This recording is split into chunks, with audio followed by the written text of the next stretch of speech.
अस्सलाम वालेकुम। जी आज हम लोग नाइन्थ क्लास का जो मैथ है उसकी एक्सरसाइज नंबर 3.2 और उसका जो क्वेश्चन नंबर 4 है वो करने लगे हैं। क्वेश्चन नंबर 4 में हमने ये जो हमें जो सेट दिए गए हैं उनके लिए कम्यूटेटिव प्रॉपर्टी ऑफ यूनियन और इंटरसेक्शन दोनों जो है वो प्रूव करनी है। या उर्दू मीडियम वाले देख लें वो होगी ख़ासियत मुबादला यूनियन के लिए और इंटरसेक्शन के लिए, यानी तुकाते और यूनियन की ख़ासियतें मुबादला हमने जो है वो मालूम करनी है। अब ये करना क्या है, हमने सिंपल जो है वो अपना ए अगर यूनियन के लिए लेना है तो हमने साबित करना है कि ए यूनियन बी इक्वल है बी यूनियन ए के। इसी तरह अगर हमने इंटरसेक्शन यानी इंटरसेक्शन की कम्यूटेटिव प्रॉपर्टी साबित करनी है तो उसके लिए यहाँ पे इंटरसेक्शन का साइन आ जाएगा। तो ये चीज़ें हमने इस सेट के लिए प्रूव करनी है, यानी A union B is equal to B union A and A intersection B is equal to B intersection A. तो हमारे पास पहले ए और बी सेट हैं।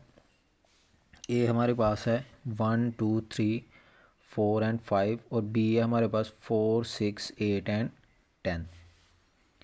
तो हम पहले जो है वो ए यूनियन बी जो है वो फाइंड आउट करते हैं, यानी कम्यूटेटिव प्रॉपर्टी ऑफ यूनियन। ए की जगह पे हम लिखेंगे 1 2 3 4 एंड 5। उसके बाद जो है वो बी की जगह पर हम लिख देंगे 4 6 8 एंड 10। अब यूनियन जो है वो लेना हमने, तो यूनियन में प्रीवियस वीडियो में भी हमने देखा था कि यूनियन में तमाम की ए वाली और बी वाली दोनों मिला के लिख दी जाते हैं। तो हम ए भी एक लिख देंगे, 2 फिर 3 फिर 4 5 6 इधर से आ जाएगा 8 भी और 10 भी। तो ये आ जाएगा हमारे पास ए यूनियन बी का आंसर। अब हम B union A find out करेंगे, तो फ़र्क कोई नहीं पड़ता, हम बी पहले रख लेंगे और ए बाद में। तो बी हमारे पास है 4 6 8 एंड 10 यूनियन ए जो है वो है हमारे पास 1 2 3 4 एंड 5। अब चूँकि यूनियन में सारे लिख दी जाती हैं तो हम दोबारा सारे लिख देंगे 1 2 3 4 5 6 इधर से 8 भी और 10 भी। तरतीब आपने अच्छी रखनी है, यानी 1 से स्टार्ट करना है, जो सबसे लीस्ट वैल्यू है उससे।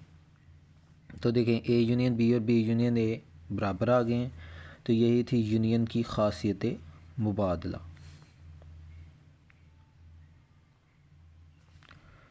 इसी तरह हम जो है वो पहले अब ए इंटरसेक्शन बी निकाल लेंगे। तो ए इंटरसेक्शन बी का जो आंसर है हमारे पास, ए है हमारे पास 1 2 3 4 एंड 5। इंटरसेक्शन बी जो है वो हमारे पास 4 6 8 एंड 10। अब इंटरसेक्शन में क्या होता है कि दोनों के जो कॉमन है एक जैसे हैं वो आ जाते हैं। तो इन दोनों में जो एक जैसा जो कॉमन है वो मेरे ख्याल ये जो है वो 4 है, और उसके अलावा जो है वो देखें कोई चीज़ कॉमन है, इसके अलावा कोई चीज़ कॉमन नहीं। तो 4 जो है वो हमारा आ जाएगा इसका आंसर। अब हम B intersection A find out करेंगे, यानी बी को पहले रखेंगे। तो तरतीब बदलने से फ़र्क नहीं पड़ेगा, मतलब इनकी जगह चेंज करने से जो है वो फ़र्क नहीं पड़ेगा, जो चीज़ उनमें कॉमन है वो तो सेम ही रहनी है। तो यहाँ पे 4 अगेन दोनों में सेम आ जाएगा। तो ये थी इंटरसेक्शन की ख़ासियत मुबादला या कम्यूटेटिव प्रॉपर्टी, यानी पास ए तो कहते बी जो है वो इक्वल आ गया बी तो कहते ए के। जी तो ये हमारा जो है वो जो फर्स्ट पार्ट था, इंग्लिश मीडियम वाले यहाँ पे लिख सकते हैं हैंड्स। तो फर्स्ट पार्ट हमारा कंप्लीट हो गया। इसका जो सेकंड पार्ट है वो अभी हम करते हैं।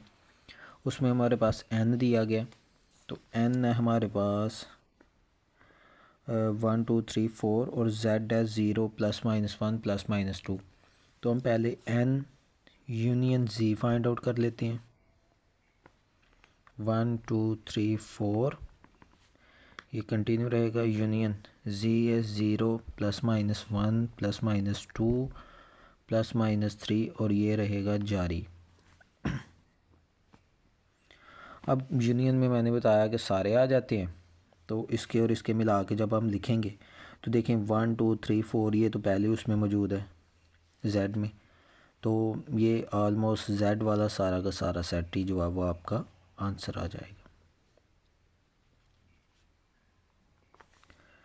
अभी हम जो है वो Z यूनियन N मालूम करते हैं, यानी Z वाली अब हम पहले रख देते हैं 0 ±1 ±2 और यूनियन जो Z है सॉरी N यहाँ पे, तो N की जो वैल्यू है वो है 1 2 3 4 ये कंटिन्यू।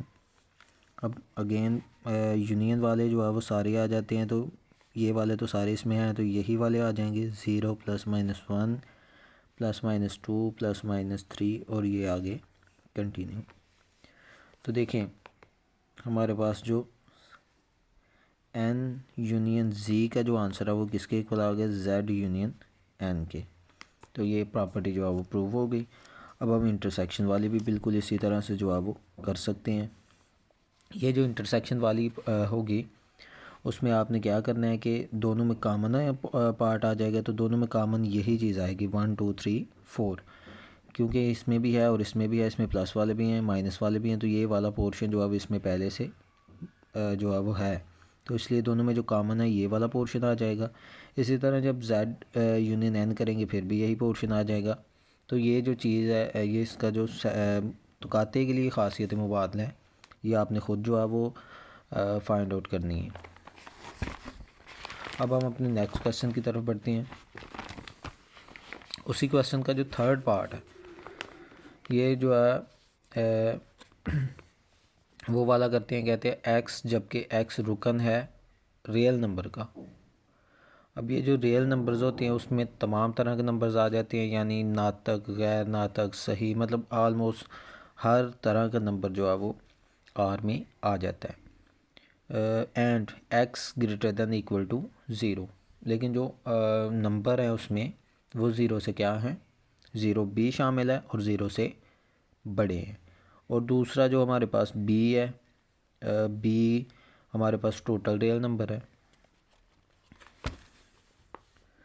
तो अब जो a को है वो हम ऐसे लिख देंगे कि रियल नंबर का सेट, और उसमें से जो है वो ऐसे नंबर जो ग्रेटर दैन 0 हैं,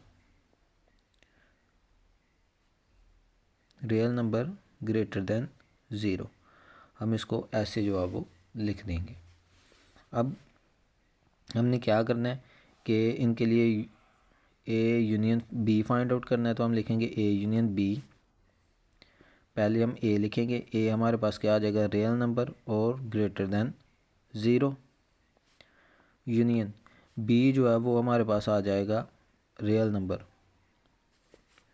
अब यूनियन में सारे आ जाते हैं, ये भी और ये भी। अब ये जो हैं ये हैं 0 से बड़े, और R में तमाम तरह के नंबर आ जाते हैं। अब आपको पता है कि जब यूनियन लेंगे तो इसके और इसके मिला के लिखने हैं, तो वो सारे के सारे आ जाएंगे, यानी रियल नंबर ही हमारे पास इसका जो है वो आंसर आ जाएगा।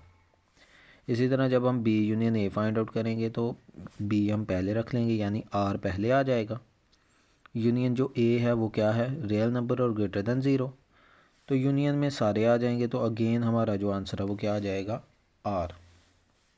यानी हमारे पास A यूनियन B इक्वल आ जाएगा B यूनियन A के। इसी तरह जो हमारा नेक्स्ट पार्ट है इसी को अब जो इंटरसेक्शन वाला पोर्शन है वो करते हैं कि जब हम A intersection B find out करेंगे, A इंटरसेक्शन B हमारे पास क्या आ जाएगा कि A की जो वैल्यू है वो again real number greater than 0, intersection real number R। अब जो इंटरसेक्शन है उसमें आपको पता है कि कॉमन जो है वो आते हैं दोनों में जो मुश्तरक है, तो R में तो सारे ही हैं, हर तरह के नंबर्स हैं, और ये जो दूसरा A वाला पोर्शन है उसमें वो नंबर हैं जो 0 से बड़े हैं, तो आने तो वो हैं जो दोनों में कॉमन है, तो इसका मतलब जो A वाले होंगे वो तो दोनों में कॉमन है, तो इसका मतलब इसका जो आंसर आएगा वो यही आ जाएगा कि ए ही आ जाएगा कि real number greater than zero. इसी तरह बी इंटरसेक्शन ए करेंगे, आर पहले आ जाएगा, intersection R greater than equal to zero, तो दोनों में कॉमन फिर again R greater than equal to zero आ जाएगा। तो इस तरह जो हमारा ये पोर्शन है ए इंटरसेक्शन बी जो है वो इक्वल आ जाएगा बी इंटरसेक्शन ए के। तो ये जो क्वेश्चन है ये हमारा कंप्लीट हो गया।